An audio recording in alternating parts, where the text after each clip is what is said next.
तुम्हाला जर बेली फॅटचा प्रॉब्लेम असेल, पोटावरची चरबी वाढत असेल आणि कितीही प्रयत्न करून ही पोटावरची चरबी कमी होत नसेल, तर त्या मागची काय काय कारण आहेत हे जाणून घेणं खूप महत्वाचं आहे. सर्वात पहिलं जे कारण आहे, जे खूप जणांना माहिती नाही, आणि ते म्हणजे स्ट्रेस.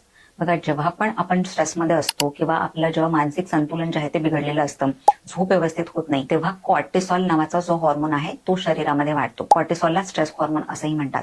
आणि कॉर्टिसॉल जो हॉर्मोन आहे तो फॅट आपल्या बॉडीमध्ये स्टोअर करतो किंवा जमा करतो, आणि स्पेशली हा जमा करतो आपल्या पोटाच्या अवतीभोवती. म्हणूनच बेली फॅट जे आहे किंवा पोटावरची चरबी आहे ती हळूहळू वाढायला लागते. सो खूप वेळा असं आपल्याला वाटतं की आपण खूप कमी खातो किंवा अगदी लिमिटेडच खातो, तरी सुद्धा पोटावरची चरबी का वाढते, तर त्यामागचं कारण असू शकतं स्ट्रेस. दुसरं जे कारण आहे ते म्हणजे इन्सुलिन रेझिस्टन्स. सो जर तुमचं डाएट व्यवस्थित नसेल, तुम्ही खूप अति प्रमाणात कार्बोहायड्रेट, शुगर अशा गोष्टी खात असाल, तर काय होतं, शरीरामध्ये हळूहळू फॅट पर्सेंटेज जे आहे ते वाढायला लागतं.